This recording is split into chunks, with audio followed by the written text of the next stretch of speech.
told your friend you're not okay? And tell me what's wrong and why you never said you felt that way.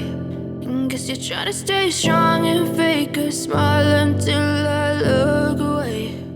But I've known you too. Kabar terbaru IKN Nusantara. Pembangunan IKN tahap pertama terus dikebut. Karena tanggal 17 Agustus tahun 2024 nanti, Indonesia akan merayakan hari ulang tahun ke-79 kemerdekaan Republik Indonesia di Ibu Kota Negara Nusantara, sebagai momen yang menandai perpindahan resmi Ibu Kota Negara dari Jakarta ke Nusantara, guys. Pembangunan Ibu Kota Negara Nusantara bukan hanya memindahkan Ibu Kota Negara dari Jakarta ke Nusantara, Kalimantan Timur tepatnya di Penajam Pasir Utara. Pembangunan IKN Nusantara memiliki tujuan yang lebih besar dari itu, yakni untuk menggapai cita-cita Indonesia Emas 2045. Visi Indonesia Emas 2045 merupakan cita-cita untuk mewujudkan negara Nusantara yang berdaulat, maju, dan berkelanjutan. Indonesia telah menetapkan target untuk masuk ke jajaran 5 besar perekonomian terkuat di dunia dan memiliki pendapatan per kapita negara berpenghasilan tinggi pada tahun 2045, guys. Terus bagaimana peran Ibu Kota Negara Nusantara?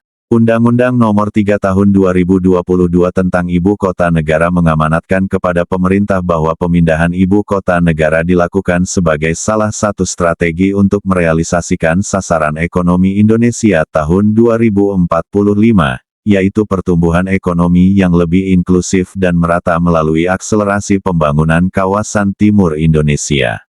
Ibu Kota Negara Nusantara mempunyai fungsi utama dan menjadi simbol suatu negara untuk menunjukkan jati diri bangsa dan negara.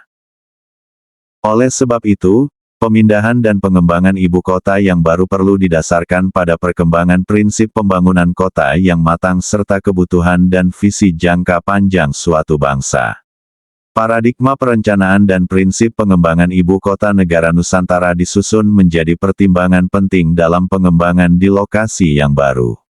Progres pembangunan Ibu Kota Negara Nusantara sendiri terdiri dari 2 tahap batch atau kelompok. Untuk tahap 1 yakni kontrak-kontrak pekerjaan fisik yang penandatanganannya sebelum Maret tahun 2023, progres pembangunannya telah mencapai 60%, guys. Sedangkan untuk tahap 2 di mana paket-paket pekerjaan fisik yang terkontrak dan mulai pembangunannya setelah Maret tahun 2023, untuk perkembangan pembangunannya sudah mencapai 3%. Pembangunan Ibu Kota Negara Nusantara benar-benar harus direncanakan dan dilaksanakan secara matang karena Ibu Kota Negara Nusantara menjadi etalase bukan hanya sebagai identitas nasional, melainkan juga merupakan wujud nyata kota yang livable layak huni dan lovable dicintai dengan mengusung konsep Smart Forest City.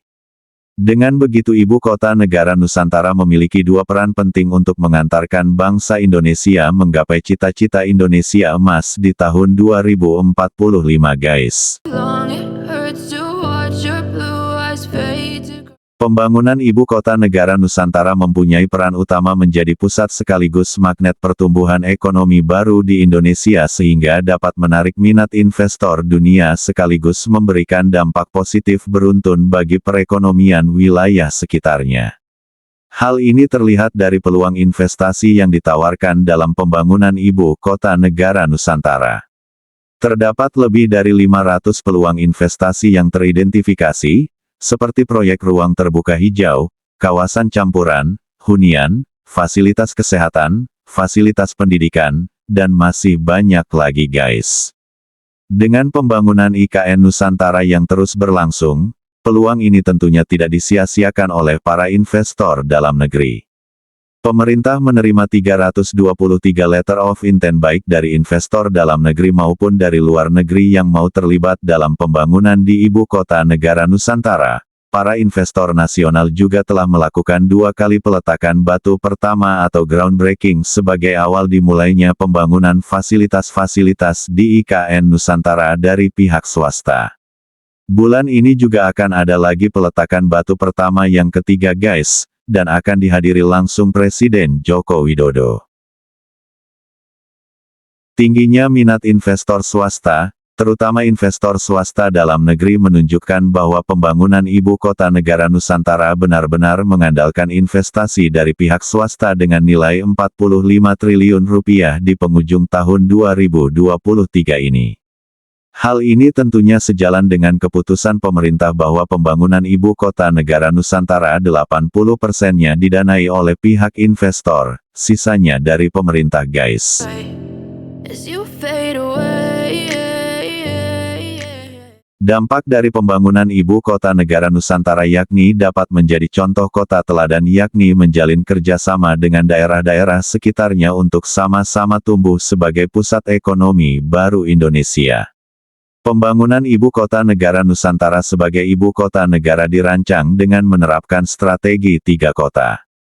Strategi 3 kota sendiri merupakan strategi di mana ibu kota negara Nusantara bukanlah kota yang berdiri sendiri, melainkan saling bergantung dan tumbuh bersama dengan 2 kota lainnya yakni kota Balikpapan dan kota Samarinda, guna mewujudkan kota yang saling melengkapi. Pembangunan ibu kota negara Nusantara pada tahap awal ini faktanya memang berhasil menjalankan perannya sebagai magnet pertumbuhan ekonomi dan kolaborasi dengan daerah-daerah sekitarnya. Dalam aspek sebagai magnet pertumbuhan ekonomi, pembangunan ibu kota negara Nusantara berhasil membuat penanam modal berbondong-bondong untuk menanamkan modalnya di ibu kota negara Nusantara. Meski begitu, Indonesia harus selalu memberikan pelayanan terbaik kepada investor yang bakal berdatangan serta daerah-daerah Indonesia lainnya yang ingin meniru ibu kota negara Nusantara sebagai contoh terbaik pada tahap pembangunan kedua, ketiga, dan seterusnya. Kita berharap siapapun jadi presiden selanjutnya, bisa meneruskan pembangunan IKN Nusantara demi mencapai cita-cita terwujudnya Indonesia Emas tahun 2045 guys. As you fade away.